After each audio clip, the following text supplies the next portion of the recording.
course, but I count myself among you. And really connecting with people who serve and the families that support them. As a kid, I really didn't understand exactly what it took to put these MWR programs together that are so supportive and how meaningful they are. But I do remember checking out camping gear from MWR and buying tickets to Disney World and, you know, being in a CDC myself. So I'm personally connected to these issues and I care a lot about them. I'm honored to lead and provide strategic direction for the Army's quality of life programs, like the Child and Youth School Service programs, such as the Student Meal Program and background checks for Child and Youth Service staffers. That's something I worked on the first time I came through the Army, and I'm really proud of the progress that we've made on that particular issue so we can keep our children safe in the CDCs. We also, in MNRA, oversee the Soldier for Life and Transition Assistance Programs, GI Bill programs, soldier credentialing, and career still programs as well. And we develop policy and allocate resources for MWR programs like those libraries, fitness centers, outdoor recreation, and business activities that I enjoyed when I was a kid. As Secretary Wormuth said, the Army is its people, and a strong, healthy, resilient, trained force is the most important indicator of our readiness.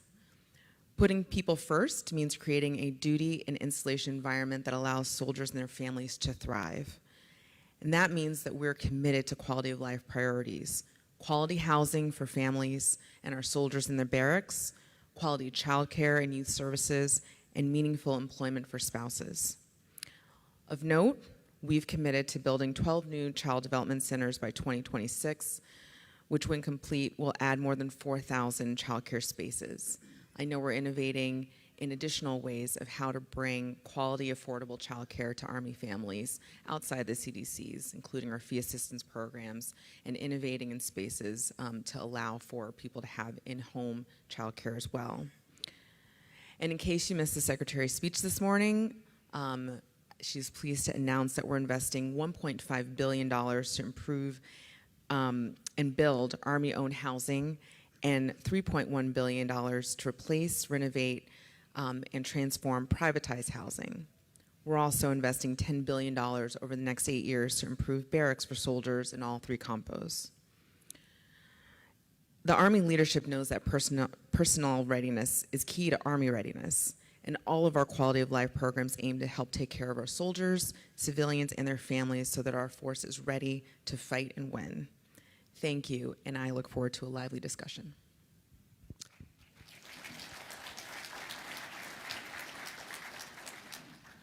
Thank you, ma'am. Next up is Lieutenant General R. Scott Dingell, the Surgeon General of the Army. Thanks, Sergeant Major Elder. My name is Lieutenant General Scott Dingell. I'm the 45th Army Surgeon General, and I have to tell you up front, I am excited and on fire because we just awarded the Army's best NCO, and of course, I am proudly to say that it is a soldier medic. A soldier medic. And so even though I have the distinct honor of leading what I believe providing the medical support to the world's most powerful army, I have the honor of leveraging the world's most powerful and excellent and best medical instrument of power, which is what we call Army medicine. And things like the Soldier or the NCO of the Year of the Award are things that Army medicine is doing to make sure that we are taking care of you, our soldiers for life, our soldiers, our family members. And my priorities are based around what we call in Army medicine strategy 5 R's, that we owe you, the soldiers, the family members, and the beneficiary population, that Army medicine will be first and foremost ready when called upon. Secondly, we will be reformed. Reformed is the law. Some people ask, well, General Dingell, why are you doing this? Why are you changing? Well, it's not an option for me as the Surgeon General or the Army. The law and NDAA has directed us to do that. The third R is reorganize. Reorganize is how the Secretary-in-Chief tell me to arrange the forces in order to support you better. the soldiers, the family members, and the beneficiary population. And then the last two are that we will be responsive and relevant. You know, regardless of when we're called upon, whatever the mission is, Army medicine and the soldiers and civilians will be there to respond to your needs and be relevant to the mission or whatever comes up. So with that, I'm excited to be here. Look forward to your questions. And, you know, Army medicine is Army strong. Oh, great. Wow. Thank you, sir. Next up is Lieutenant General Kevin Vereen, the Deputy Chief of Staff, G9. Sir? Okay, good afternoon. I don't have any great news to put out there like General Dingle did, but so I think first of all, I'm honored to be here. This is like my second week in the job. So I have a cast of experts sitting out in the room, and if you ask me hard questions, I'm going to ask them to stand up and answer them. But I am excited to be here. I am a dependent. I was a dependent. My father served, so I'm an Army brat.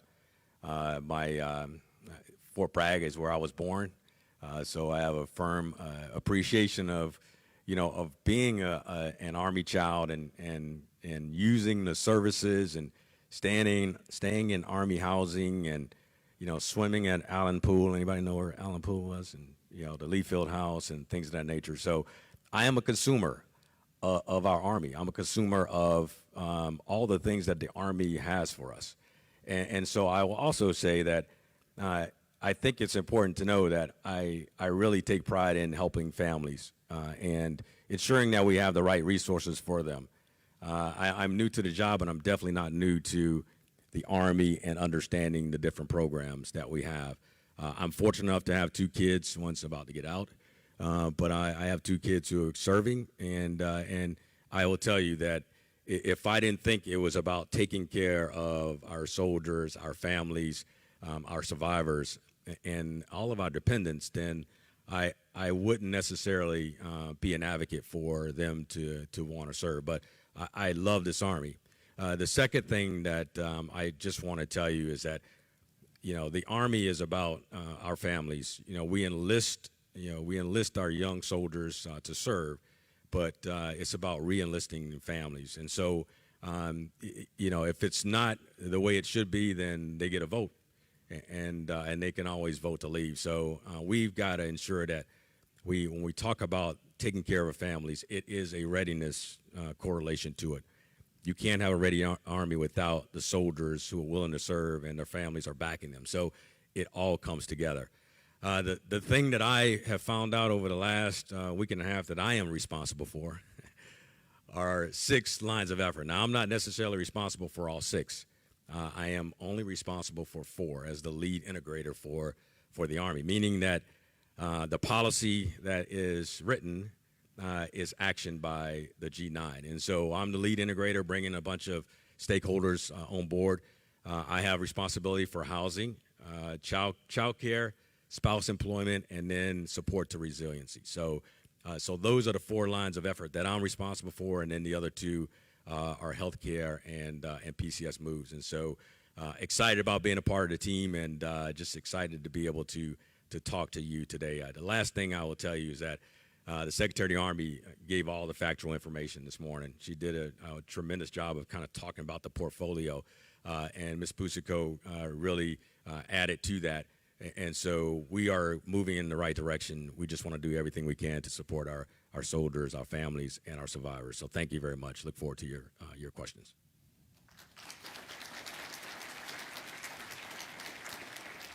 Thank you, General Vereen. Next up is Major General Christopher R. Norrie, the Director of the People First Task Force. Well, thank you. Thanks to everyone for being here. I'm actually a little bit nervous. We've got Lieutenant General Gervais is here. We've got Miss Randon, one of our tri-chairs, Lieutenant General Stitt, Lieutenant General Jones, Lieutenant General Kolashevsky is here, Mr. Lewis I saw, Command Sergeant Major Holland. Please forgive me if I've left somebody out.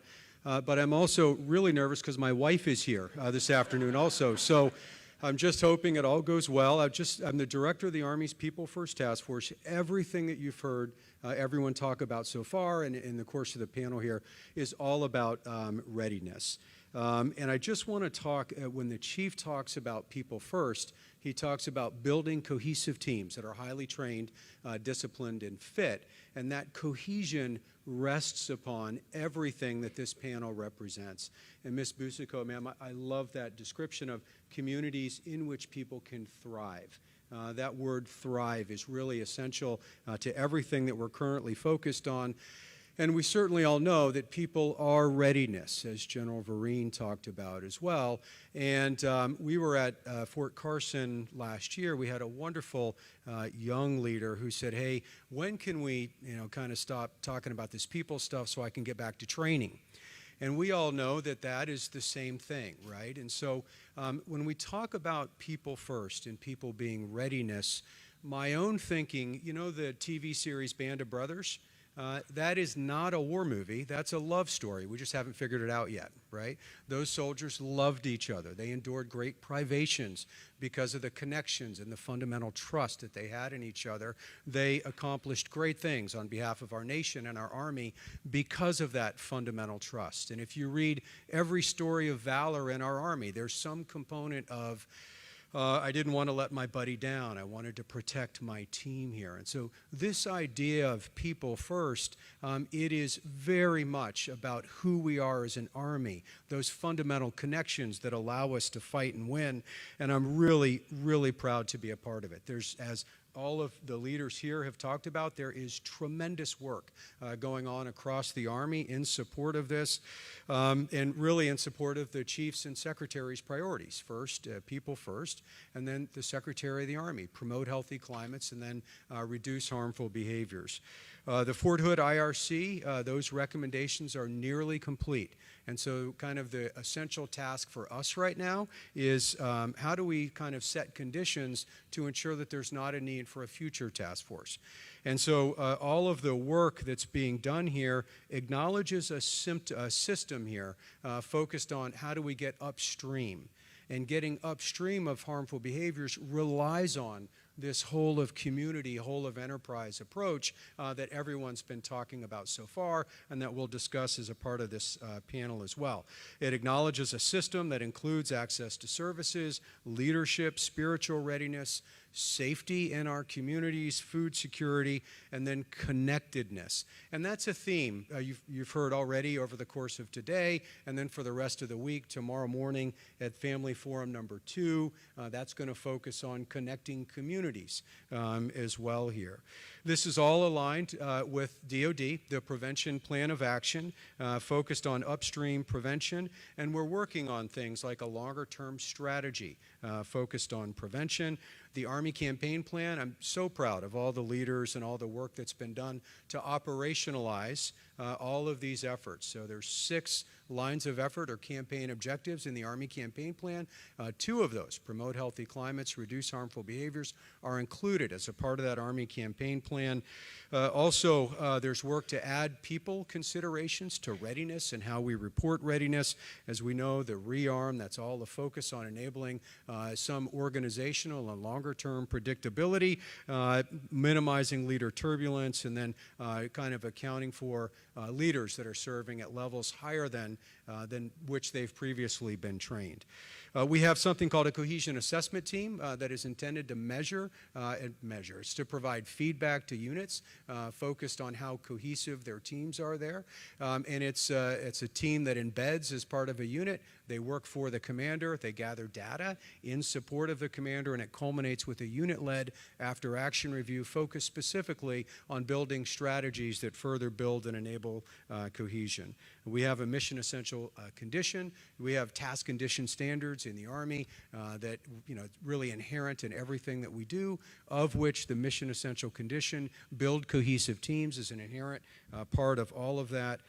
And then finally, Ms. Busico, General Stitt, General Brito, they recently published the Army People Strategy, which includes an implementation plan that is incredibly substantive and far-reaching and caring. I'm just so proud to have been a part of that as well. And then finally, we're currently focused on conducting a program review of all of our different programs, and that's on track to get briefed to Army senior leaders later this month in preparation for our next kind of budgeting and resourcing cycle. So I look forward to your questions. So proud to be here this afternoon. And again, ma'am, I can't thank you enough for the opportunity. And General Vereen and General Dingle and Ms. Kroll, thank you.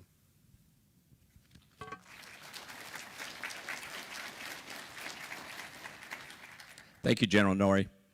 Next up, Dr. Heather Kroll, the director of the Rand Arroyo Center's Personnel Training and Health Program and a senior economist at the Rand Corporation. Great, thank you very much, and thank you all for attending. I'm Heather Kroll. I work at Rand Corporation. I direct a program within Rand's Arroyo Center, which is the Army's federally funded research and development center for studies and analysis. The program that I oversee is called Personnel Training and Health. So the Army brings to us tough questions that they need help answering. We survey soldiers, we survey families, we analyze data. We sort of get at these questions in whatever way we can and make recommendations to help the Army improve its programs. Today, what I'll be here to talk about is some of our research on soldier and family quality of life, kind of the problems that they face in the Army, things that they need, ways that the Army can help them sort of meet those needs. And I think the first question is headed my way, so I think I'll keep these comments short and save some of the detail for the questions and answers.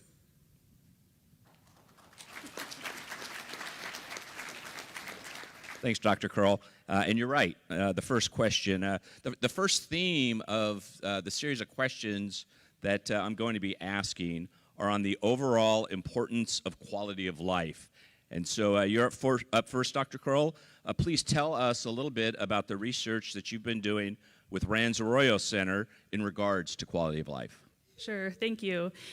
So one of the main bodies of research that we have in this area is asking soldiers sort of a series of questions about what problems they have, whether there are needs that need to be met in order to solve those problems, what resources they consult in order to address those needs, and whether they have unmet needs or whether they're able to meet all of their needs by consulting the resources that they used. So I'll draw on some of that work to talk about what we've learned about what soldiers and families need. So in 2014, we fielded a survey to soldiers in the Army, and in 2018, we fielded a similar survey to spouses in the Army. So this is published research. This is from a few years ago, and things that the Army has been working on to address the problems that we identified during these surveys. So for example, in the spouse survey, 95% of Army spouses identified problems that they needed help with. Almost all of them consulted resources, either military resources or non-military resources to address those problems. In the end, most of them were able to solve their problems. I think we learned that 1 in 5 spouses still had needs that were unmet after consulting these resources. So we asked them what sorts of needs they have, in what sort of areas. And the 3 most common areas that we heard about were work-life balance, so they have a lot of activities, their soldiers are busy, military practices and culture, so understanding military terminology, understanding the organization of the Army, things like that, and their own well-being, getting enough sleep, exercising, good dietary habits. Within those categories, both soldiers and spouses reported similar problems. The number one thing we heard from both soldiers and their spouses was that they're stressed, tired, overwhelmed, and spouses also reported some loneliness. As we asked these questions, understood the importance of networks for spouses, being able to connect with other military spouses, knowing where to find information on base. When we asked about barriers, they oftentimes reported they didn't know who to ask for information. So a recommendation that we made was have no wrong door policy. Make sure leaders, make sure resources, the organizations that the Army has to help soldiers and families know where to direct people if they have questions or concerns. We heard about long wait times, so for things like medical appointments, for childcare. When we ask soldiers about relying on their chain of command, looking for help, some worried it might hurt their career. So these are the sorts of things that we heard about in surveys. We also know that there are some of these resources that the Army makes available to soldiers and families that are pretty well received. Soldiers and their families are satisfied with these resources. Things like MWR, programs like that, spouses reported being able to get help from. In addition to that work, we also have work on, we did a study, for example, it was published last year on mindfulness programs. So the Army has implemented mindfulness programs to help with a variety of outcomes that the Army wants to improve. One of the things that we learned about that was sort of outside the main question we were looking at, but we did the systematic literature review, and we learned that mindfulness programs in non-military populations have been shown to improve both reduce parent stress and improve child outcomes, even if the child isn't part of the mindfulness program. So this seems like a promising direction for the Army in terms of reducing stress, one of these top problems that spouses and soldiers identified. And then we also have work on remote healthcare, for example, and we learned about ways that that healthcare can be improved for soldiers who live far from a military treatment facility, and that includes things like following up after care, making sure best treatment practices are used. So I'll pause there, but I think that's an overview of some of the things that we've learned and built recommendations around for improving quality of life for soldiers and families. Thanks, Dr. Curl. Next up, Mrs. Busico. Mrs. Busico. People are the Army's #1 priority. From a strategy perspective, how is the Army working to put people first? That's a really big question. It's basically my entire job, and the team spends a lot of time and energy working to address that. So first of all, I want to thank Dr. Kroll for her comments. The first thing we do is we listen to our soldiers. We read these reports. I know it's terrifying when people say, oh, the Army is just going to study the problem. But we're actually responding to and reacting to the feedback that we get from RAND and from our other research partners. So that's one of the things that goes into developing a strategic response to the challenges that our soldiers represent that they have. So just high level, the Army People Strategy incorporates quality of life. To echo what General Vereen said, we know that we recruit the soldier and we retain the family, and we know that it's a readiness and a national security priority and imperative that soldiers and their families feel well cared for so that the soldiers can do their jobs. That was revolutionary when I first came through the Army like 10 years ago, and now it's just in our DNA, it's in our bloodstream. So when I'm looking at a policy, I'm thinking about those things. I'm really pleased with, for example, the P3 policy that was the result of a grassroots effort that came from Army women and soldiers and parents, and is designed to support people who are growing their families and ensure that they have flexibility in their schedules, breaks from deployment, and other rigorous types of assignments as appropriate to support their families. We also have improved our Army community service organization, and we have updated a lot of the programs that Dr. Kroll spoke about in order to be more responsive. So I don't want to go down a whole laundry list of the things that we're doing, but just generally speaking, we listen and we respond. Thank you, ma'am, and thanks for tying the two together. Next up, General Vereen, a question for you, sir. Why is quality of life so important for the Army? Okay, that's a great question. I think I go back to the connection between taking care of the families and the connection with readiness, and really it's not a difficult sort of correlation to make. It's really about if you can ensure that the families, the dependents, and and really our survivors, our veterans, if they know that this great institution we call the United States Army is willing to do everything it can to show the support and really action. Ms. Busico talked about it, not just sitting on problems, but also actioning them and seeing that their leaders are involved in solving problems. That gets to the taking care of the family piece. It covers a lot of my portfolio because we want to make sure that the comforts of housing, having good housing to live in, is imperative. I think some of the things that we're doing with community partnership and our collaboration with industry and partners in corporate America, where we have opportunities for spouses to do other things than, and really have a career too. Some of the things that spouses want to do. It's not necessarily that it's all about, the Army environment, but it's also living their dreams and aspirations too. I think that speaks well to ensuring that we have spouse employment for spouses wherever they travel, and they PCS and change duty stations, change states, and things of that nature. It's imperative that we're showing due diligence to ensuring that they have a livelihood to be able to live. I think the last thing I want to say is the readiness piece. And Ms. Busco, it's all about having an Army that can fight and win. And it is very hard to focus our soldiers on, the blocking, tackling, of training, going to a national training center and having to spend weeks in a training center and being able to, not being able to focus on the task at hand, but focusing on, a spouse back home or, a kid back home. It does erode readiness.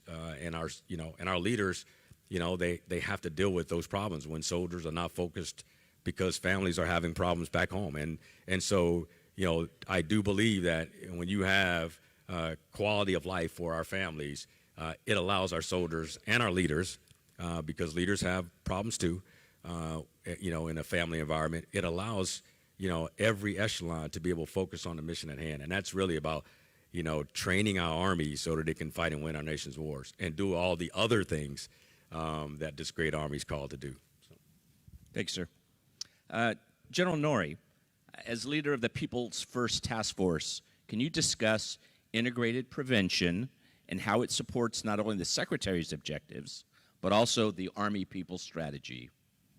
Absolutely. So integrated prevention is getting upstream of harmful behaviors. And it acknowledges that there's a system that we've all been talking about here over, since the panel started, that includes things like access to services, leadership, spiritual readiness, safe communities, connectedness, and then food security as well. Kind of 6 pillars there.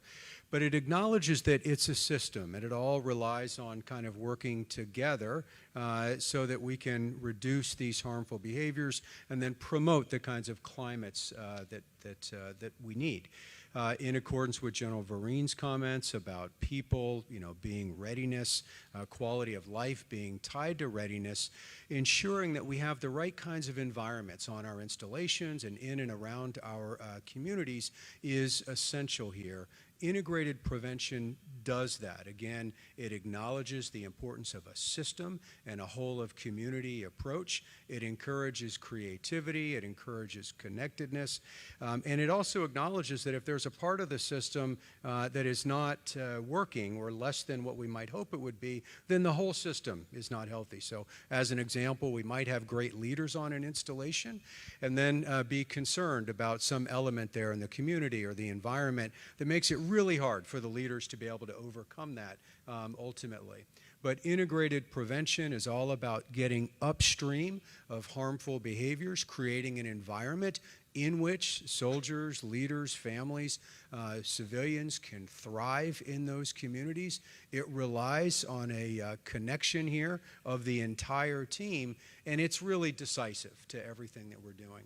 And I just want to highlight, in support of that, I do have the privilege of working with all of these leaders every day. These efforts that they're describing are huge. The Army People Strategy is incredibly expansive and substantive. It includes really rich kind of considerations of all of those factors, to include the social determinants of health, and then that entire system there. The Army Campaign Plan, very much the same. All the work from the Quality of Life Task Force.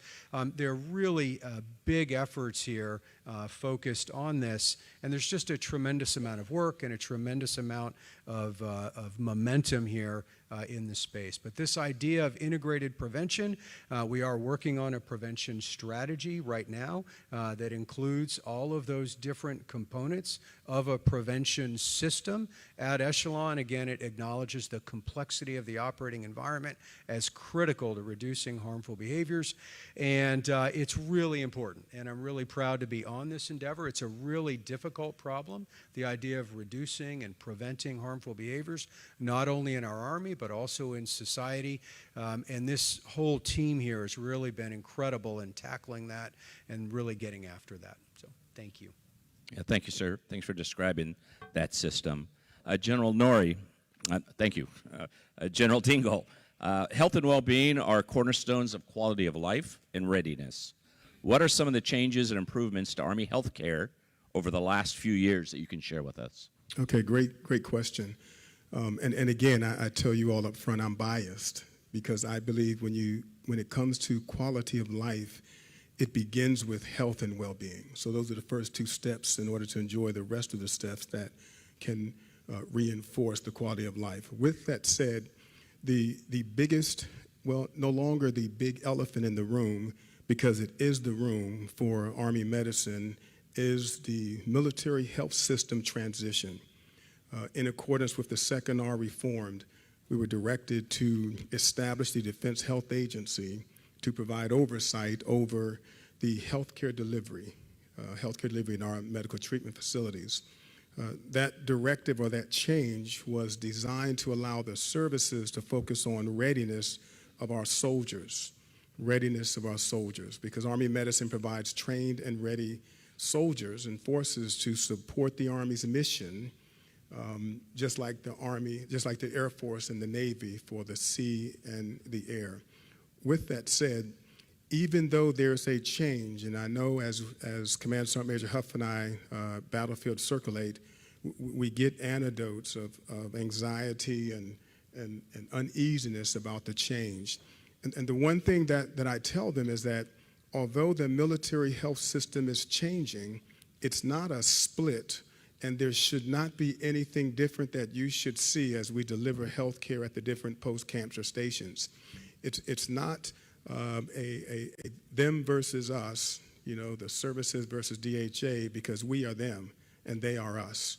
And we're a team as we have progressed and moved the ball down the field as we transition the military health system. And so even though the oversight of healthcare delivery is being executed by our Army Medical Treatment Facility, our Army commanders and Director of Health Services, the policy oversight is coming from a fourth estate, the Defense Health Agency. As the Surgeon General, myself, my staff, the commanders in the field, we are still your ambassador, your advocate, and your apologist when it comes to your health and your needs when it comes to health care. And so as we continue to build this team and make it better, I'm excited because, again, more good news. The current director of the Defense Health Agency is Army. The next director of the Defense Health Agency is going to be Army. So General Talita Crossland, Talita, stand up real quick. Please give her a round of applause.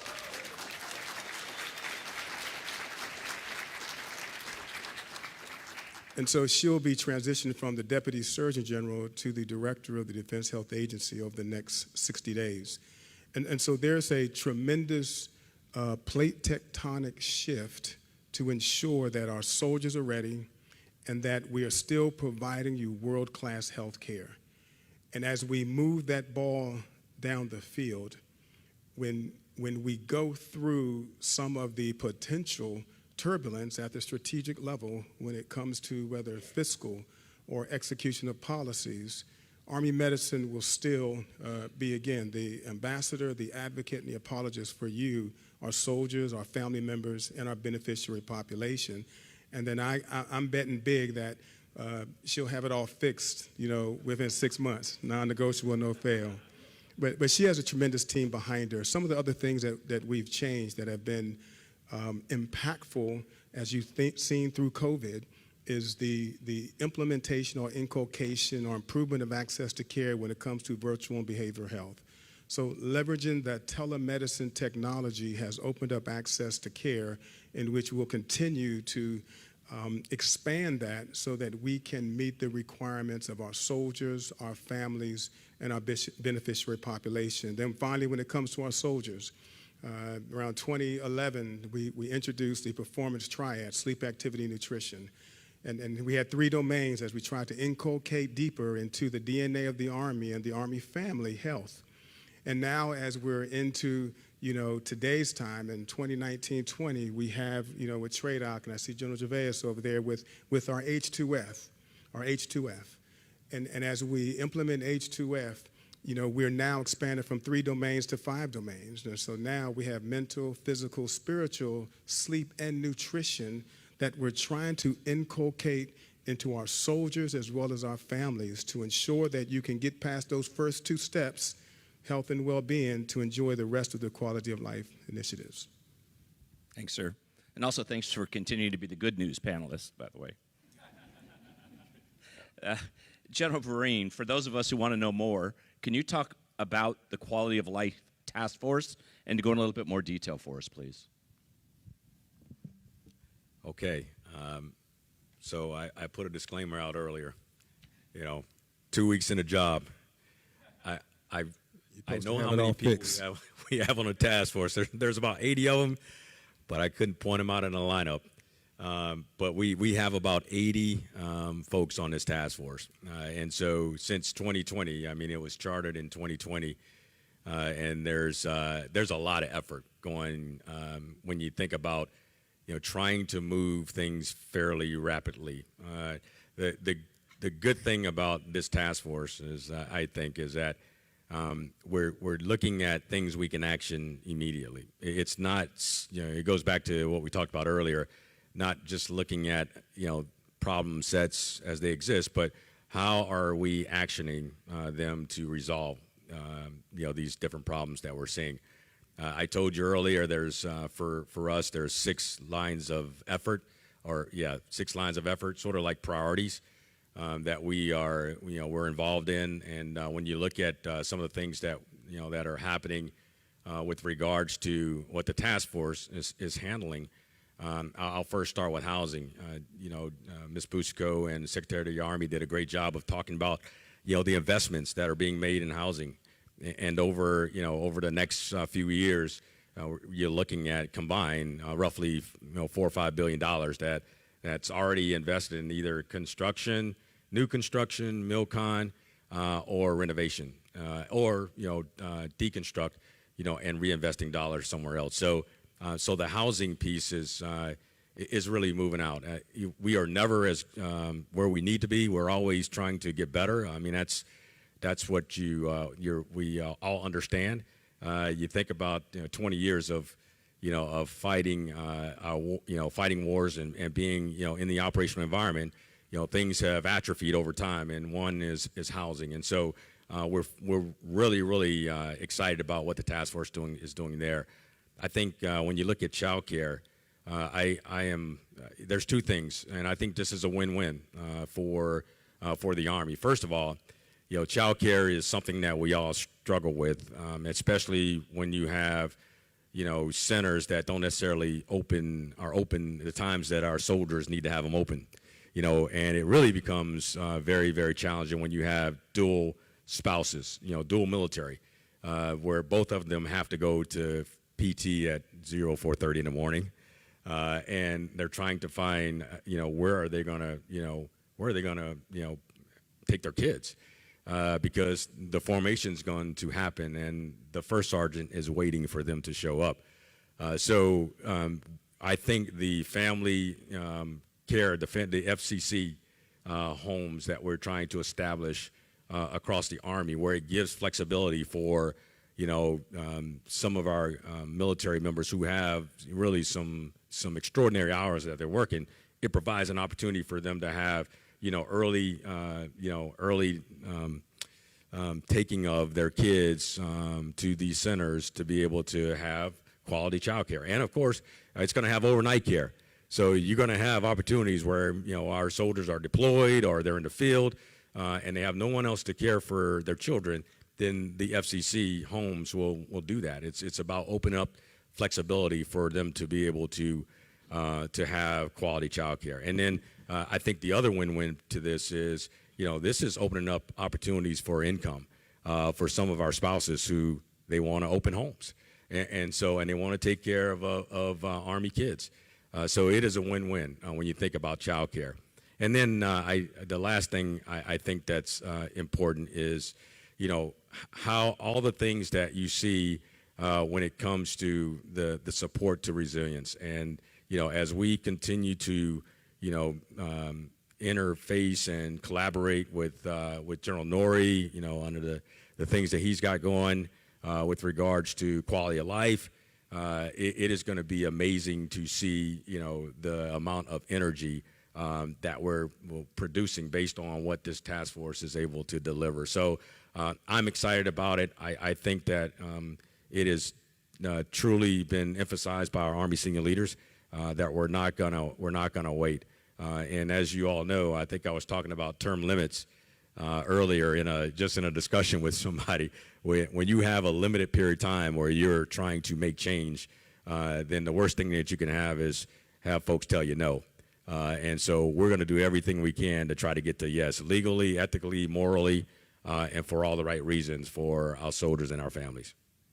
Thank you, sir. I appreciate that.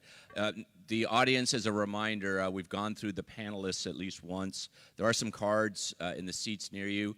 If you are formulating some questions, feel free to write those down, and we'll collect them up. I'm going to continue now.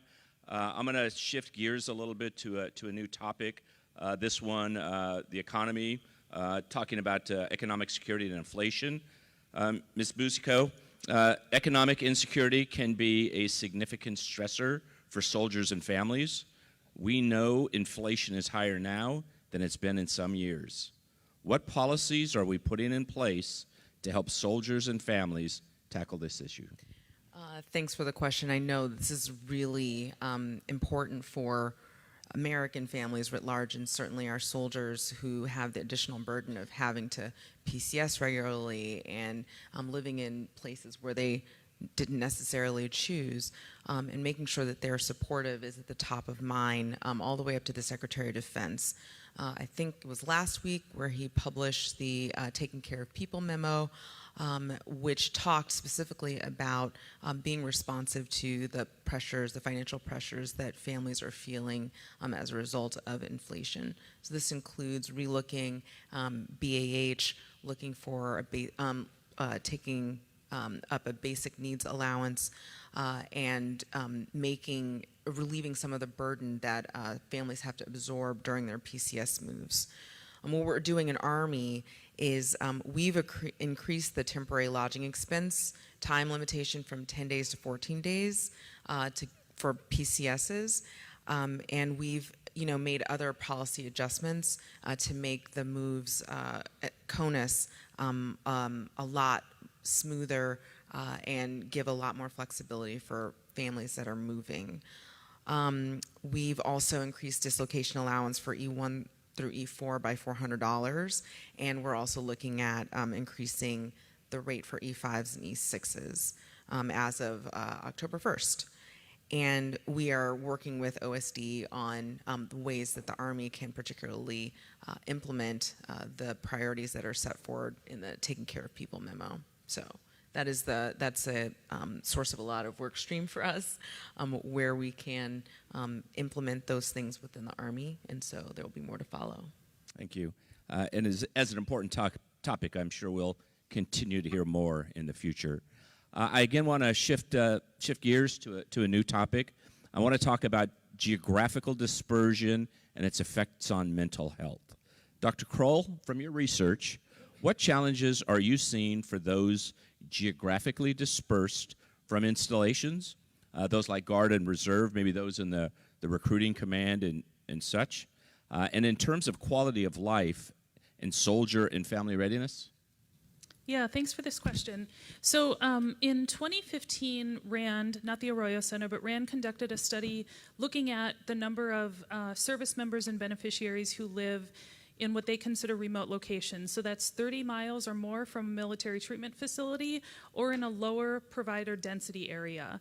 And the estimate was that there are 300 service members, if I say soldiers at any point, I mean service members with respect to this work, 300,000 service members and 1 million beneficiaries. So the numbers may have changed, but it's a lot of people who live far from military treatment facilities. The team looked at administrative data and identified people who have been diagnosed with post-traumatic stress disorder, substance use disorder, and depression. And what they found is that people who live in remote locations, again, 30 or more miles from a military treatment facility or in a low provider density area, tended to be older, married, white non-Hispanic, so there were some demographic differences, and maybe unsurprisingly more likely to be in Campos 2 and 3. Some of the findings were that people who live in these areas were more likely to be seen for these behavioral health conditions by either a primary care provider or someone on the purchase care network. So they're not seeing behavioral health specialists. In terms of care, they weren't getting the same types of care. So they were, for example, I believe the findings said that medication treatment was similar between the two groups, service members and beneficiaries who are remote and not remote, but service members who are remote are less likely to receive psychotherapy for these 3 behavioral health conditions. And the other important finding was that service members and their beneficiaries who are being treated for these conditions were less likely to receive timely follow-up care after seeing a provider. So there are some quality of care, some access issues for service members who are living in remote areas. We recommended increasing reliance on telehealth, so maybe being able to get some more of those appointments, especially with the right specialties, the specialists. Make sure service members in these remote locations are receiving the recommended types of treatment. So in this case, because of the conditions we were looking at, psychotherapy was recommended. And the MHS does a nice job of tracking access to appointments, follow-up care, things like that, but it's done less so on the purchase care network. So we recommended improving record keeping for these types of, how quickly people are able to get appointments, whether they're getting the follow-up care that they need. Thank you. Good insight.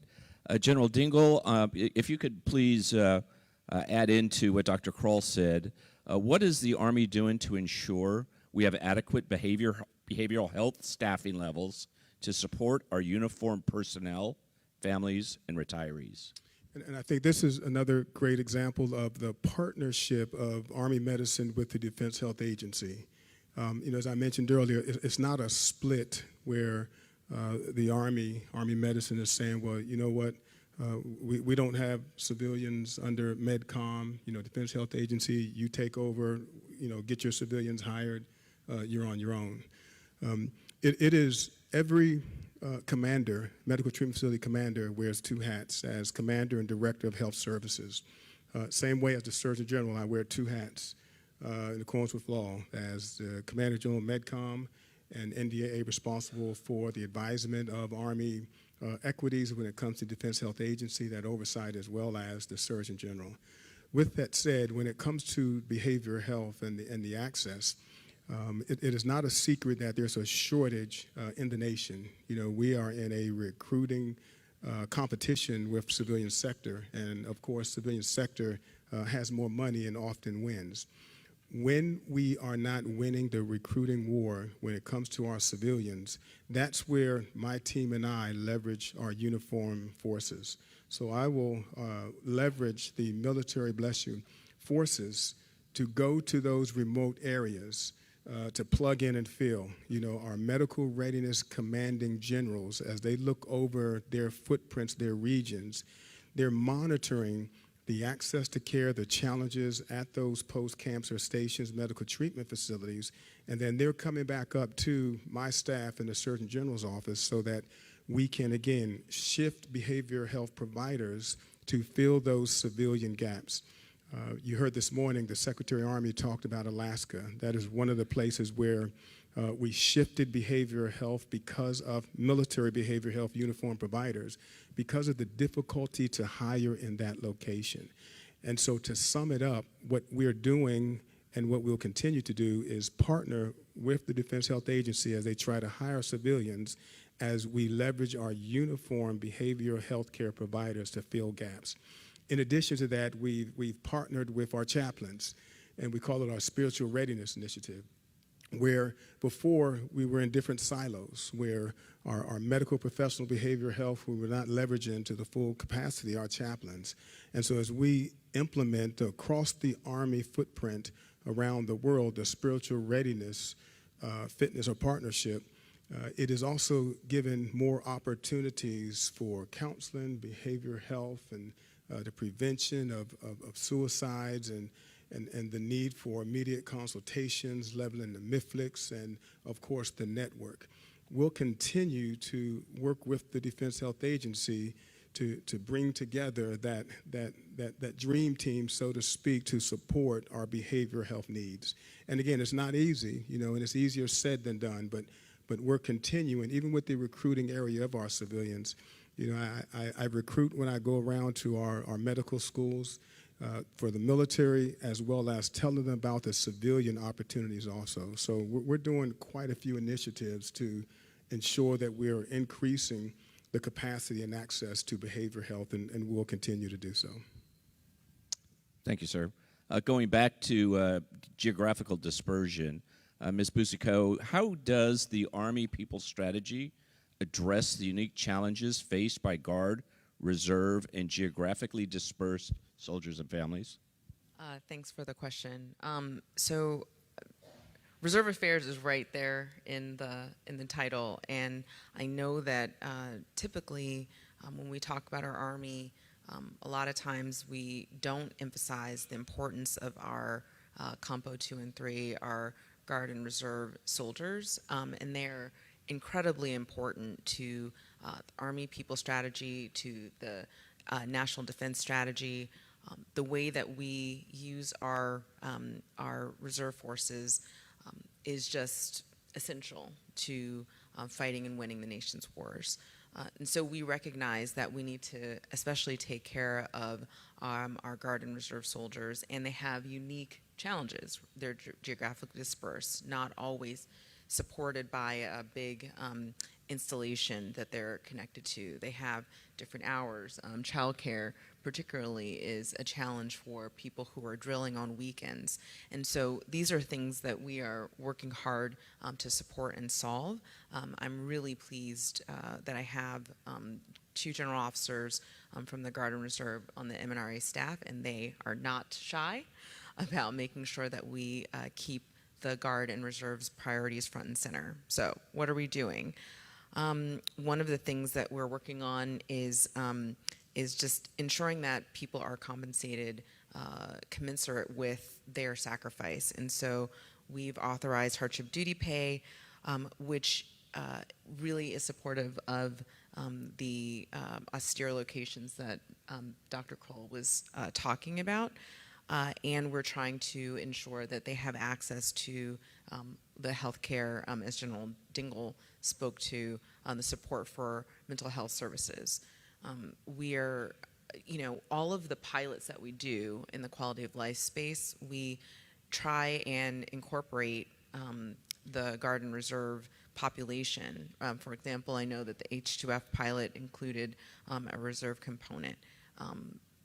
And a number of the other initiatives in the People First task force, when we have exploratory visits from the Office of Secretary of Defense, where they're trying to research whether or not we're being supportive of service members with respect to surviving sexual assault or sexual harassment or suicide prevention, et cetera. We ensure that the Guard and Reserve population is included in those studies so that they can also have their needs evaluated and supported. Great, thank you. Following in that same line of thinking, General Norrie, how does integrated prevention look out for Guard, Reserve, and our other geographically dispersed soldiers and their families? Absolutely. And just to follow up, I don't know if I did a great job kind of talking about the richness and complexities of this integrated prevention system, but specifically it promotes protective factors. And examples of protected factors are things like connectedness, healthy living, spiritual readiness, and then it reduces risk factors. So risk factors such as substance abuse, a history of violence in the family, or isolation. So that's the system there overall. On that system, if you look at an active duty installation, many of those services are located on the installation itself. For the Guard and Reserve, some of those services are located off the installation, as Dr. Kroll talked about as well.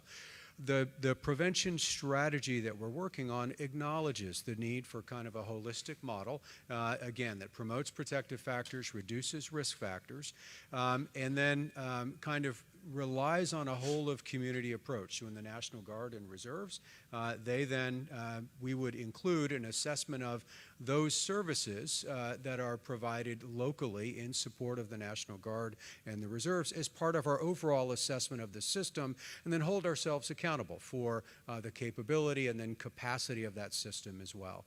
I also just wanted to highlight for the whole team here, again, the tremendous work that's been done by all of these leaders here. The Secretary talked this morning, Ms. Busico talked about a prevention workforce. That hiring is ongoing. Those are people on our installation specifically focused on developing local prevention strategies for all components. But specifically data to understand why a specific harmful behavior is happening on an installation, and then to develop a whole of community and kind of whole of enterprise approach to mitigating and then reducing that behavior overall. I do just want to talk about just practically this idea of cohesive teams, back to that central idea of all of these things that we're talking about as being existential to our Army. It's who we are fundamentally. Things like good training management in our units that enable some predictability so that soldiers, leaders, and families do have time to connect to each of those services that are provided on the installation or locally is really, really important. Investing in kind of good holistic assessments of the communities relative to the units, their op tempo, the demand that we're putting on our people, and then holding ourselves accountable for providing good resources through a holistic program review. All of those things are ongoing as well. So this integrated prevention system here, the word integrated is essential. It includes the entire community and then all of the tools that are available, and it acknowledges it's not a one-size-fits-all. Some communities are different than others. Some of our installations, the things that leaders require at Fort Carson as one example, are different than what they might need at Fort Wainwright or at another location also. So all the work that's been done, again, acknowledges the importance of describing and articulating what a holistic system looks like. And then it requires or asks for feedback on how to convert that locally, and then holds ourselves accountable for providing good resources in support of that. Great, sir. Thanks. Thanks for that additional information, too. General Dingle, if you can please lead us off in our topic of healthcare systems. The military health system is undergoing an extensive transformation. Can you tell us where we are in that transformation and what can we expect in the future? So we have progressed tremendously when it comes to the transition or transformation of the military health system. You heard me talk about earlier about no us versus them, but we are them, they are us. As we continue to transition the military health system, all of our medical treatment facilities are under the authority, direction, control of the Defense Health Agency, and they have been so since 2019. And as we execute healthcare delivery to the beneficiary population, soldiers and family members, at the post-camp station, at the hospitals, the medical treatment facilities, you should see no change. And again, I understand the anxiety because I get a lot of questions and concerns from, beneficiaries about changes that they hear, that they read about. But day to day right now, and I can't speak to the law and what policy may be coming down the line, but right now, the hospitals are transitioned. It should have been invisible to you from a beneficiary or a customer side of the house as we continue to provide the world-class health care. At my level, at the Surgeon General and the MedCom staff level, we are continuing to transition a few other equities. We just done the strategic assets of public health. We're still working through medical logistics, research and development. And as we work through those transitions of a medical equity, one of the great things that I'm proud to say is that where we are today as a Senior Military Medical Advisory Council, the SMAC, the services with the Defense Health Agency, the MNRAs, and Health Affairs, as we provide that oversight, it is a adaptable learning collegial organization that is making changes that are best for our soldiers, for us, and our family members and beneficiaries. So we're working as a team as we continue the transition. And to ensure that we don't break something where there is disagreement, we're working through, the MOU, the Memorandum of Agreement and Understanding process to make sure that support is still provided while we strategically work out the details. And then, there's a ram in the bush. General Crossan's going to make sure it goes right, and we're going to have it fixed in 6 months anyway to lead a no-fail issue.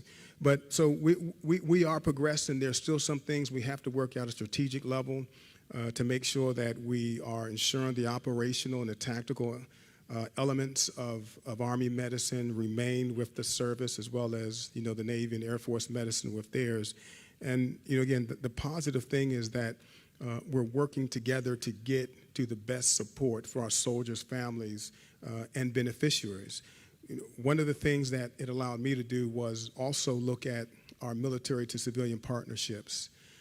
The very first partnership that I visited, Cooper Hospital System in New Jersey, it blew me away. And as I visited the trauma teams and the nurses, the medics, and I saw the amount of reps and sets, or what we call individual critical task lists that a medical professional must provide to ensure they're ready when called upon, it blew me away. And I was ready to take every soldier, and I'm putting every soldier in a civilian trauma center in our local city so that they could be ready.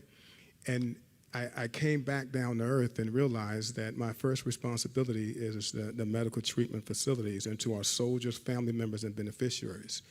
And so the sweet spot that also has changed is our increase in MilCiv partnership, but ensuring it's the right temperature level of participation so that it does not impact the care that we're providing on a daily basis.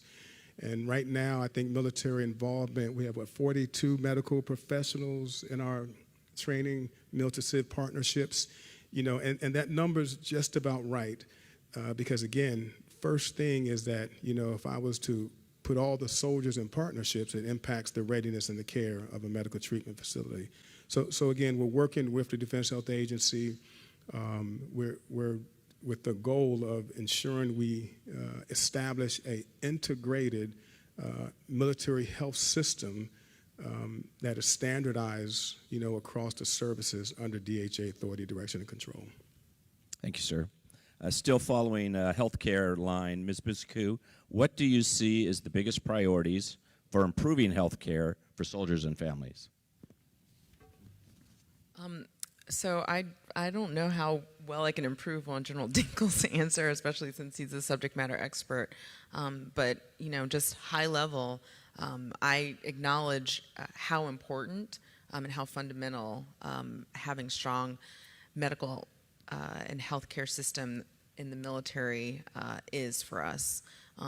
If we've discussed it, but it bears repeating. If people are worried about, my wife, my child, my husband can't get health care, I'm not going to be able to focus on my mission day to day. But also, if I'm not being fixed, I'm not going to be able to get back into the fight where I want to be. And so, I have been working alongside General Dingle and General Crossland and others as far as making sure that the transition to the DHA and medical reform happens and is seamless and is not felt in the force. And we are going to be leveraging Dr. Kroll and her colleagues at RAND to make sure that she keeps us honest and we get that feedback from soldiers and respond to it.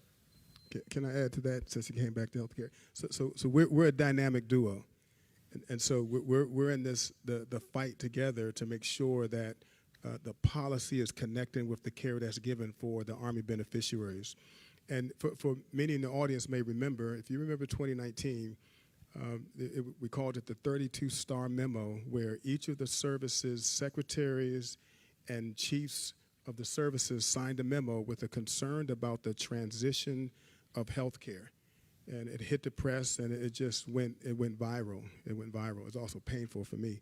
But that memo basically drew a line and established a plumb line, a watermark that when the chief says that people first, winning matters, that he gave us a mandate that, we have to take care of the beneficiary population, that we're not abdicating health care oversight to a fourth estate. And so he's given MNRA and the Surgeon General a mandate, the secretary and the chief, that we will be your ambassadors, we will be the advocate and the apologist to make sure that we have the policies right and the policies and care that's being provided to you, the beneficiaries, is there. Does that mean it's going to be smooth? I didn't say that. But when you raise those issues up, myself, MNRA, and my team that's in the room, we're here to take that to that joint work group, to take it to the military system, to me to take it to the SMAC, the Senior Military Medical Advisors Committee, to make sure that our concerns are addressed and fixed to ensure, again, the policy meets the execution and delivery of health care to the beneficiaries and population. Yeah, thanks, sir. Thanks for talking about. Thanks for your stand on making that plumb line too. So thank you. Along those same lines, General Norrie, the theme of this year's meeting is Building the Army of 2030. How can quality of life help the Army acquire, develop, employ, and retain talent? Absolutely. So let me just talk about some of the things that are happening in society today, what we see in our society. First, 10 years ago, Tinder did not exist. It formed as a public company in 2013. It became popular in 2014. And today, often, relationships, the complexity and richness of relationships are often stilled to a set of ones and zeros delivered impersonally through a flat computer screen. 5 years ago, COVID did not exist. Both of those things exist simultaneously today. Also today, last year, 28% of all youth in America indicated that they'd experienced some form of sexual trauma in their lives before the age of 18. And last year, the National Pediatric Association declared the mental health of our youth as a public health emergency. And the thinking in the space is that as difficult as all of those things are today, that this gets a lot harder over the next few years as we further understand the impacts of kind of a further saturation of social media on the mental health of our youth. We understand kind of the prolonged impacts of isolation at key developmental times in our youth's lives associated with isolating as part of the pandemic here, presence and prevalence of sexual trauma, and then finally the mental health kind of our youth. You add economic uncertainty, and all of those factors are at play today and will be very important for us to consider tomorrow. The goal of everything that's been talked about is if you look at the system that we're describing today, that might be an iPhone 14. But we acknowledge that within a year or two, we're going to have to construct a system that delivers an iPhone 18, commensurate with the changes that we're seeing in the society around us. So I think the first important consideration about building in preparation for the Army of 2030 is an understanding of the complexity of the environment, and then a consideration of a holistic system that allows us to, as Ms. Busico said, understand and to listen, and then to connect resources to those problems so we can very quickly evolve and then hold ourselves accountable for delivering those results there. A really important piece of that is data, and that's a central part of the prevention strategy, the Army People strategy, the Army campaign plan as well, building good data sets. And I'll tell you, Command Major Holland is right in my line of view, but there's tremendous work going on across the Army, and certainly in the 18th Airborne Corps focused on data as it relates to human performance, allowing us to understand the importance of the environment relative to the individual, to help our team build good goals, to hold ourselves accountable for delivering resources in support of those individuals and organizations pursuing those goals, and then collectively understanding and assessing as we move forward. And there's just been tremendous work. General Jones at Installation Management Command, there's incredible leadership and consideration of all of these complexities. These are very human endeavors that are specific to each of these installations, but they have built incredibly robust and healthy systems in which General Jones reaches out, he connects with commanders and command sergeants major, listens, looks for resources, and then provides us feedback, good feedback on innovations that are working or things that are not working so that we can then adjust as well. And then I see, sir, please forgive me, General Allen, I just saw you there. Sir, if the mark of a great person is the impact they've had in the lives of others, you're one of the greatest people in the world, and we're really proud to have you here. But your own leadership as the Vice Chief of Staff of our Army, this is a problem that we've been working on for some time, promoting climates, reducing harmful behaviors. It is this idea that we're on a journey, we continue to understand, we continue to adjust, and all of that work we talked about up front, the people strategy, the implementation plan, the Army campaign plan, Ms. Busico, ma'am, your leadership in this space, it really is making a huge difference. There's a lot of momentum out there. The Secretary talked this morning about some leading edge data that indicates that there may be a decrease in harmful behaviors.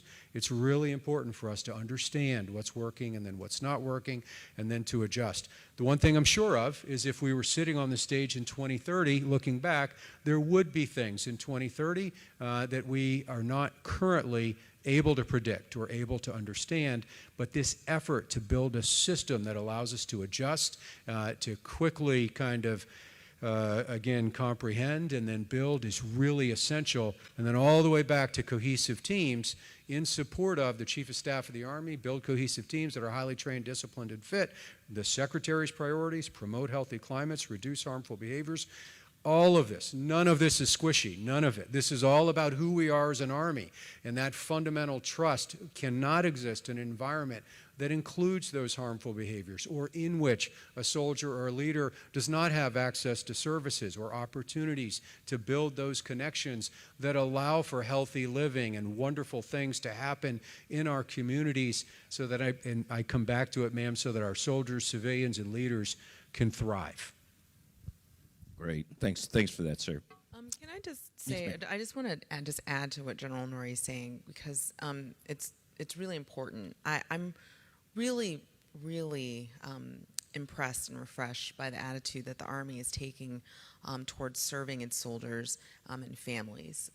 I think that I don't think anybody would object if I said that at the very least the perception is that the Army believes that soldiers are interchangeable cogs, and we just stick you up, you fall down, we put another person there. And that's just not the attitude that I see day in, day out working with these leaders, trying to make the Army a better place. We understand that people are dynamic, they have different skill sets, they have different talents, they have different desires, and they encounter challenges. And one of the things that we saw is that the Army was organized in a way that was kind of stovepiped, right? So if we saw that you had an alcohol problem, okay, you go to ADAPT. If we saw that you had a family issue, you send you to FAP. We weren't really recognizing that these risk factors, if you have financial challenges, or we have spousal unemployment, or we have, lack of access to childcare and financial instability, then, a lot of times these harmful behaviors, such as alcohol abuse or substance misuse or domestic violence, flowed from that. I think that's why General Norrie's and the People First Task Force's work is so transformational for the Army, because it recognizes where people really are. It recognizes that they're not cogs, they're not, we can't pick their problems out in slices. We really have to support the soldier and their families where they are, and address a constellation of challenges in order to make sure that we're not to the point where we're separating people, or we're finding that people were not able to thrive in our Army. So I just really commend the, General Norrie helping to lead the Army's reimagining how to approach and how to support its people. I'm very proud of this work. Thanks, ma'am. Thanks for that added perspective. Bringing it back to, or continue with the healthcare system, General Dingell, can you please describe how TRICARE will TRICARE's reimbursement rates for network providers be updated to be competitive with other insurers to improve pay providers' willingness to accept new TRICARE dependent patients, especially in behavioral health? That's a lot. Where's the crystal ball at? Look at the crystal ball to say that. I wish I knew the direct answer to that. I can't predict the future, but TRICARE reimburses similar to Medicare, and the Medicare Payment Advisory Commission, who does oversight, reviews, reports on reimbursement of Medicare at all, says that it is reasonable. With that said, that does not mean that the Defense Health Agency is not taking a look, because that is a common question that comes up from soldiers and family members and our retirees, about expanding the network, and so why are we not increasing to get more into the network to reimburse higher? And so it is continually to be looked at by the Defense Health Agency and Health Affairs, I can say that, but they also have to work through the regulatory and the oversight committees to get there. Did I leave anything out anyone wants to mention? Yep. Thanks, sir. I want to ask Dr. Krull, talking about family with special needs. About 46,000 active duty soldiers, or about 9% of the force, have family members enrolled in the Exceptional Family Member Program. Can you talk about your research into military families with special needs?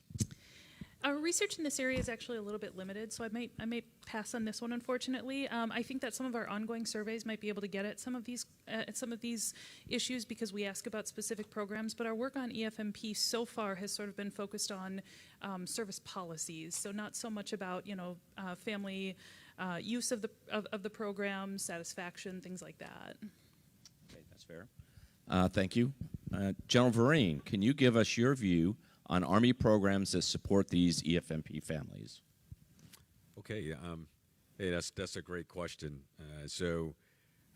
I think there's probably one, if I would say it's probably one key program that we currently are working, and it's currently called EFMP, and so that is that's the system. Basically, that's tied. It eventually be tied to, of course, IPSA, and it's HIPAA compliant.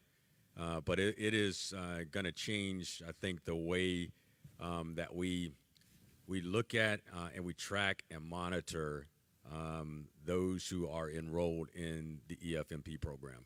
If you've had children that are dependents that have been in EFMP, I think if you look back, everybody could probably have a story or two on the frustration when it comes to trying to understand the process of where your records are, who has it, what's the status, and when will I find something out. I think when you look at what we're doing with EFMP, which is sort of the cloud-based program, where now it literally will become transparent at every echelon. So what do I mean?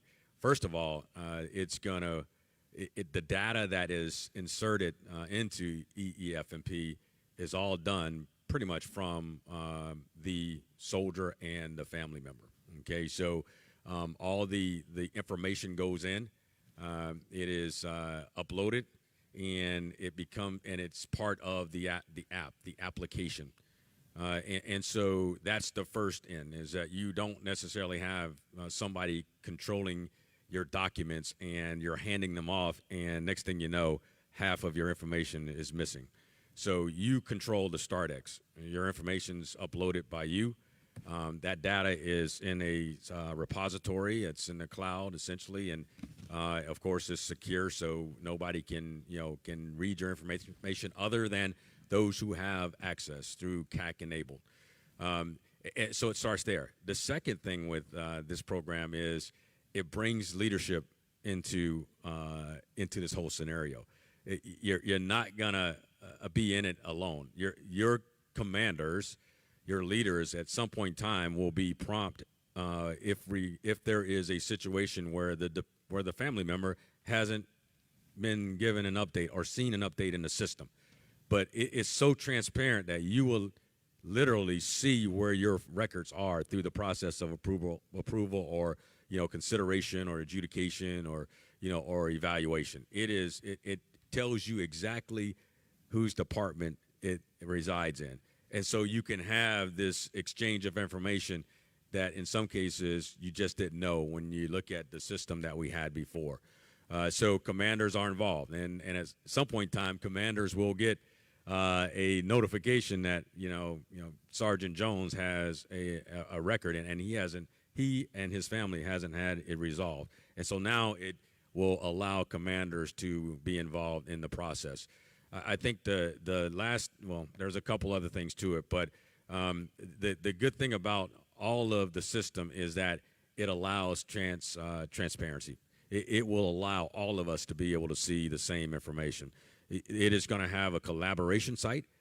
So in some cases, when you have soldiers and families who are PCSing to another location, and you're just trying to find out what services are supported for your dependent at the installation you're going to, and you may not necessarily even understand or have any clue of what's going on. It allows you to collaborate with other family members who have some of the same medical conditions, and on the current system or the previous system, you're waiting to see if you can even go PCS to that location because they may not have the services available for you. So it allows you to get in front of trying to be surprised at the end. The next thing you know, everything changes because you can't go there. We got to reroute you. You're going somewhere else because they don't have the medical personnel to provide that sort of service for you. So it is going to be, I think it's going to be the cutting edge. It really is. We took this thing live here in early fall. I physically saw it in my first 3 days in the job. I said, I want to see this. I don't want to just hear about it. I want to see it. And so my team in the G9 walked me through the program. I saw it from start X to finish. And it is fascinating to see, I think,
I was hoping I wasn't going to get any questions on recruiting because I'm like, hey, they're going to be talking about other stuff. So that is a good question.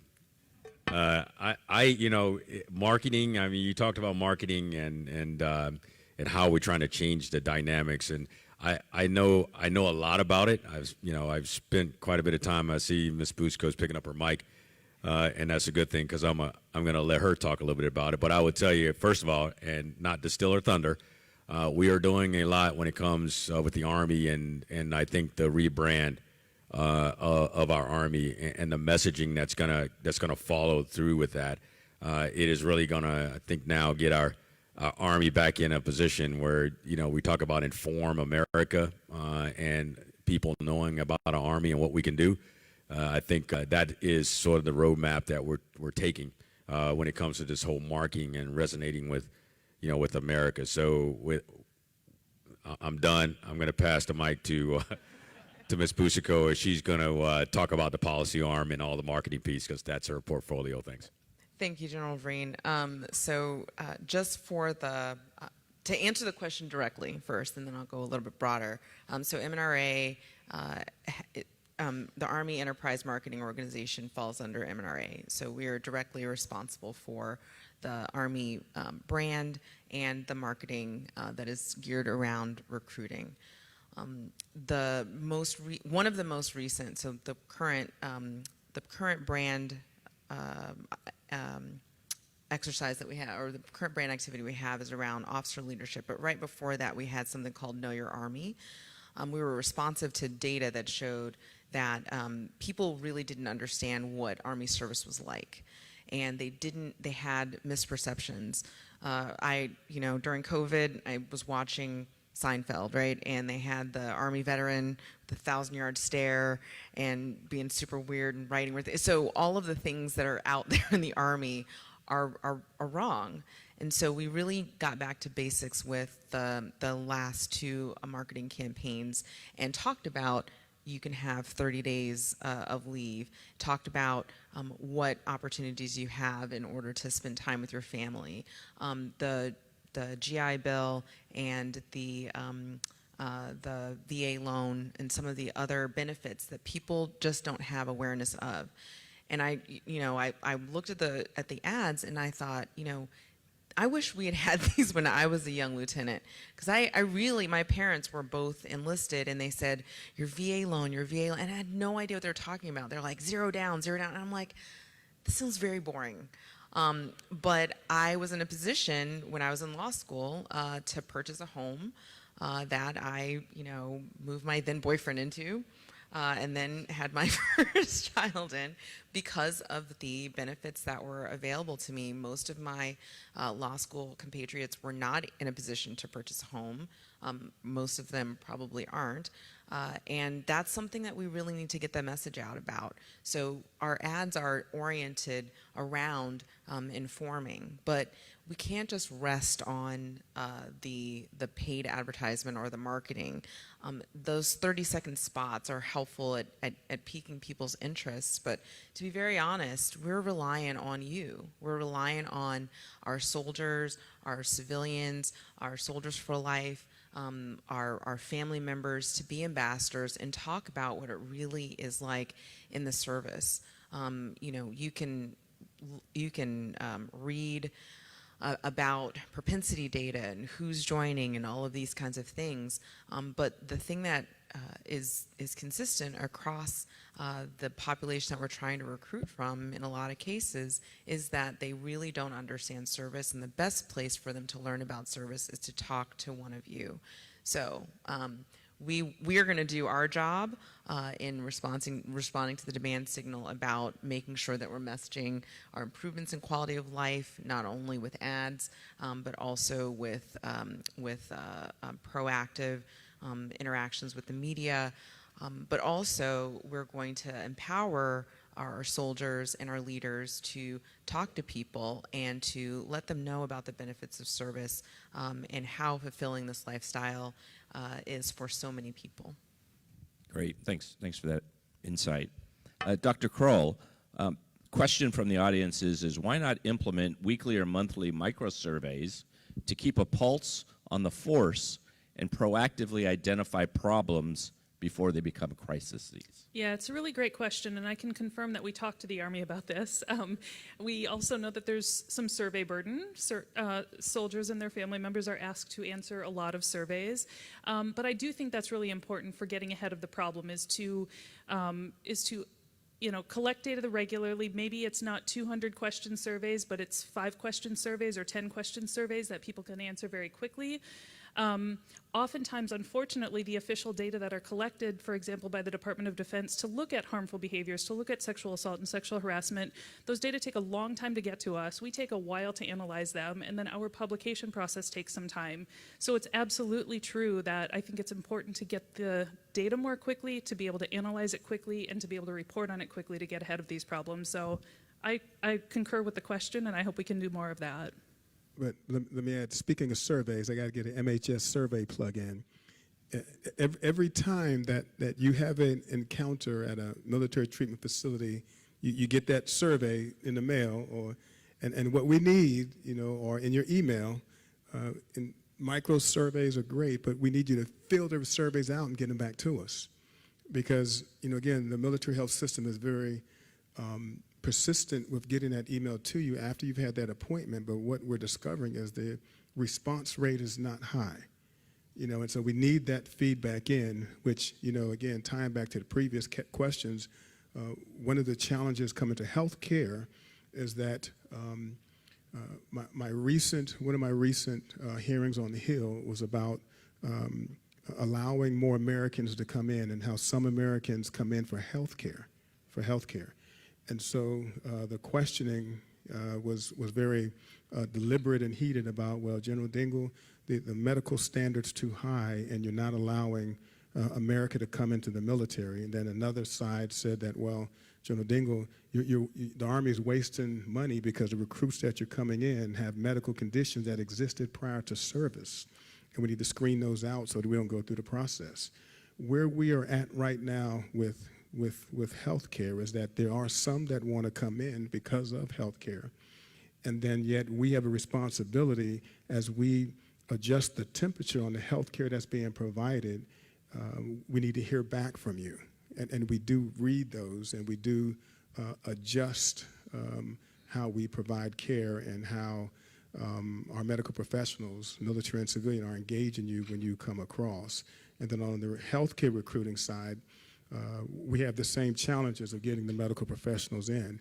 And so our health professional scholarship program, of trying to increase bonuses, but yet we also are in a recruiting competition or war with the civilian sector, so it's tough.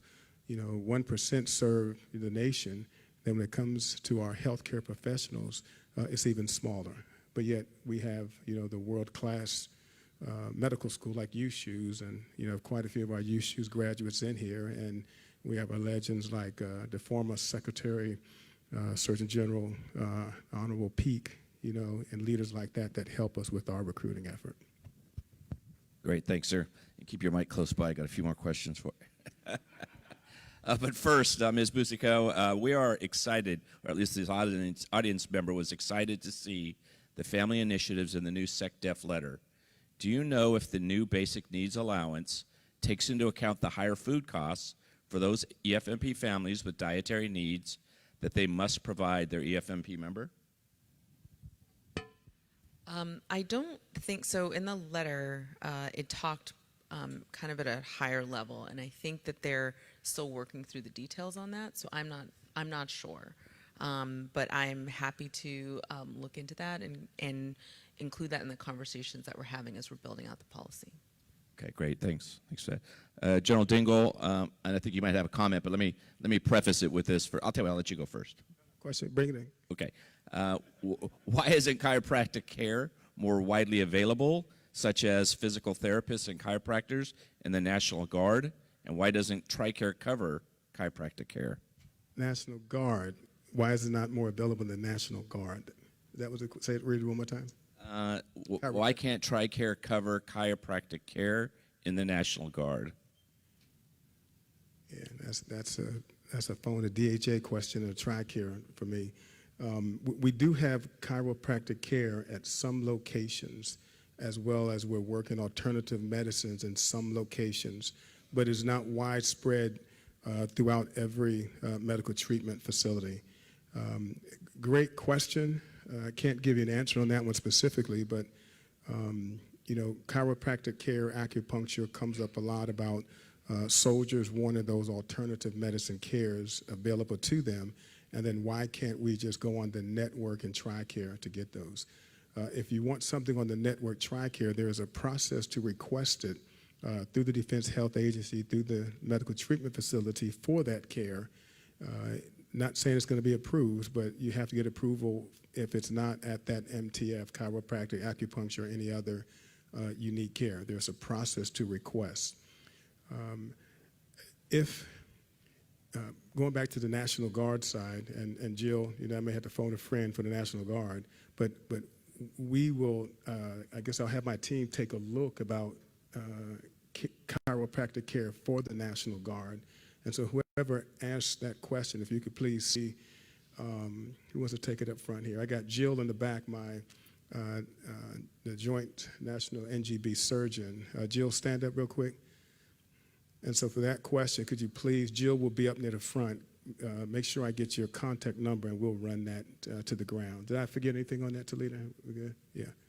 And sir, the audience member signed the work, so we know it was too. Okay. Not a bad thing. So I'm gonna finish up with one last question, if it's okay. And because it was addressed to the panel, and it is a little thought question, but I think it's timely for this panel and today's reality. And so I'll try to paraphrase. How are the critical quality of life initiatives or imperatives for readiness being connected to the challenges not only in recruiting, but during transition to when we become a soldier for life? Ms. Busiku, if I can ask you to start, please. Can you say the question one more time? Sure. How do we connect quality of life initiatives to recruiting and transition? So, as I said in the previous question, we're trying to demystify what the Army lifestyle is, and tell people give people an accurate picture about what quality of life is. We have challenges, but we have robust programs and systems that are designed specifically to support soldiers and their families. So just communicating that out better is one of the things that I've taken on in order to help out in recruiting.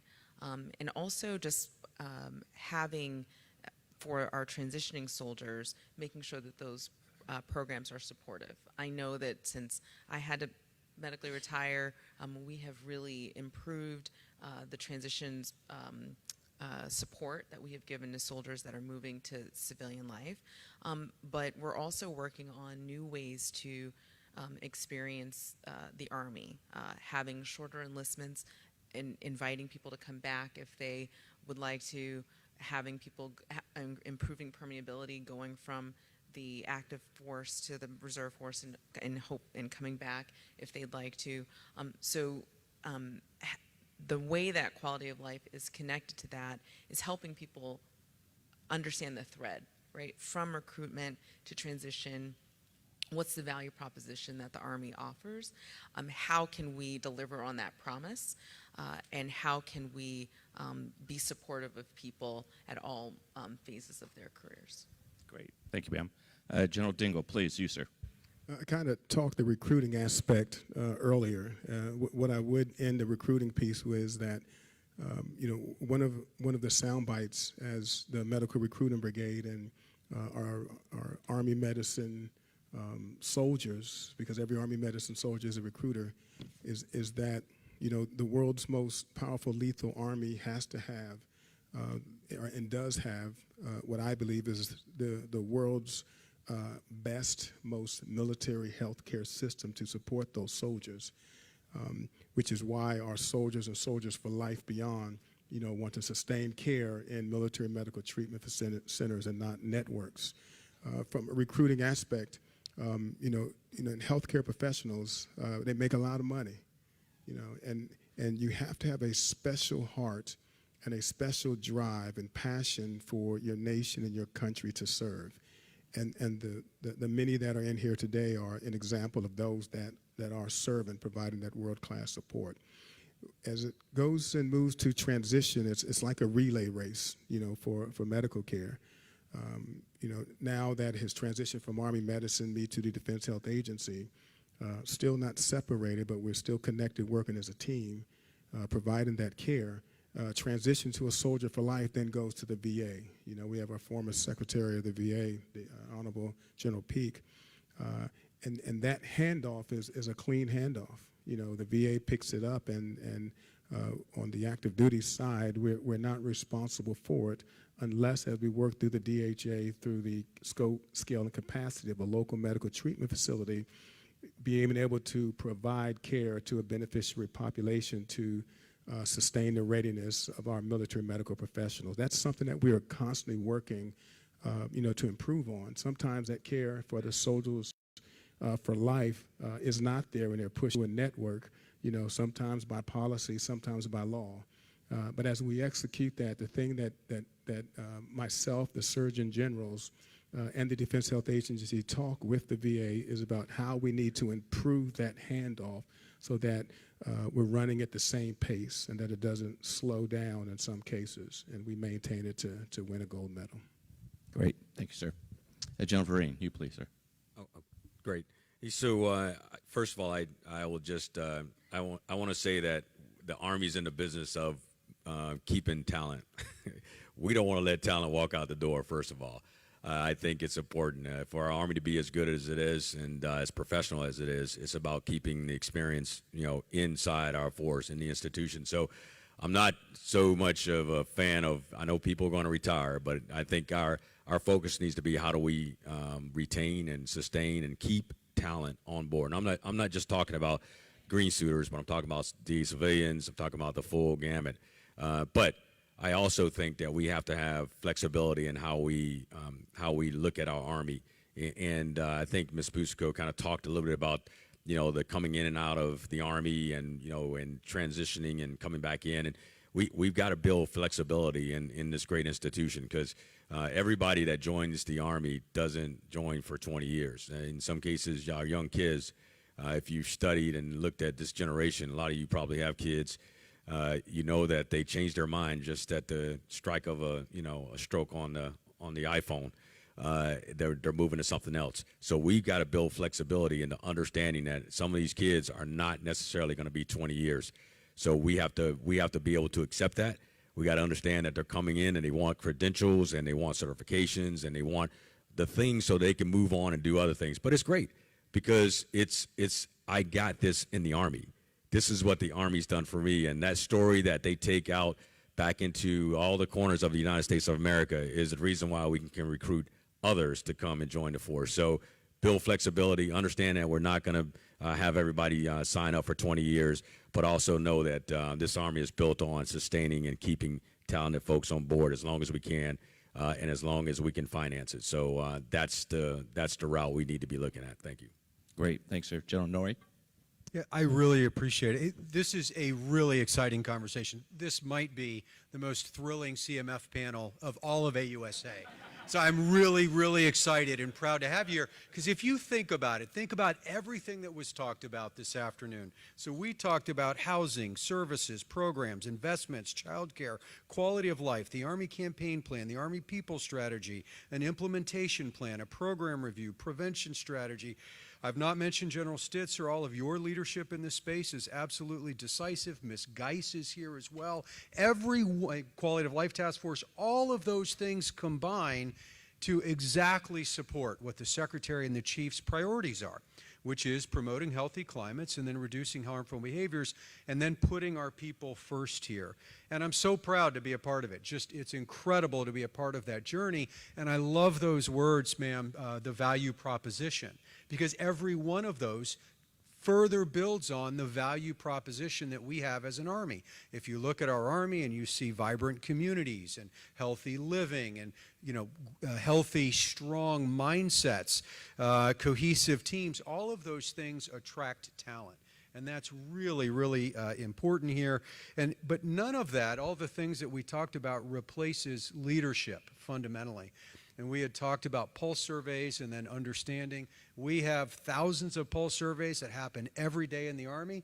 When a sergeant wakes up and looks at their team and says, how you doing? This is what we're doing today. This is our mission, and we're going to get through this together. This idea of people and readiness being the same thing and these cohesive teams. Every initiative that was talked about this afternoon, this is existential for our Army. It's the most important, vibrant, substantive, wonderful conversation that we can have, and I really appreciate it. And it's such an honor to be a part of it, and it is incredible to be on this journey with all of you. And again, thank you for the opportunity to participate. Great, thank you, sir. Dr. Kroll, if you could put a bow on it for us, your final thoughts? No pressure. What I'll say here, I guess, is how is quality of life tied to recruiting? I think by improving the lives of soldiers and families, you are improving recruiting because people live in the community. I said that there are 1.3 million service members and their beneficiaries who live in the community. You make their lives good. You allow them to talk to their communities about about serving in the Army. That helps recruiting. Ms. Bushiko touched on this. General Davis at a previous session said, you are the ambassadors. So when your life is better and you're talking about, your life in the Army, your career, your family's life, and all of the programs that we talked about today directly improve recruiting through that mechanism, through the people who are serving and their families. Just getting a reminder that the forum's over, by the way. So I'm just trying to silence my phone like they told me. Well, while we're dealing with technical difficulties, I definitely wanted to thank everyone, and I'm sure I speak on behalf of all of the panelists for your participation, for your questions. We're here for you. This opportunity to serve in this capacity is really just the apex of my professional career. And I'm really proud of the work that we're doing. We work hard every day for you. I get up in the morning every day, and I get dressed, and I look at my book, and everything that's in there is designed around making the experience for the Army better for the soldier, better for the civilian, better for the guardsman, better for the family. So I really thank you for the trust that you have placed in me and in us, and we will continue to work to make it better. Thank you, ma'am. For each of our panelists, we do have a departing gift for you on behalf of General Brown, the president of AUSA, and all the AUSA team members. How about this panel? Let's give them a round of applause. And some of them will be available. We do have questions that we'll share with them. Thank you for your time.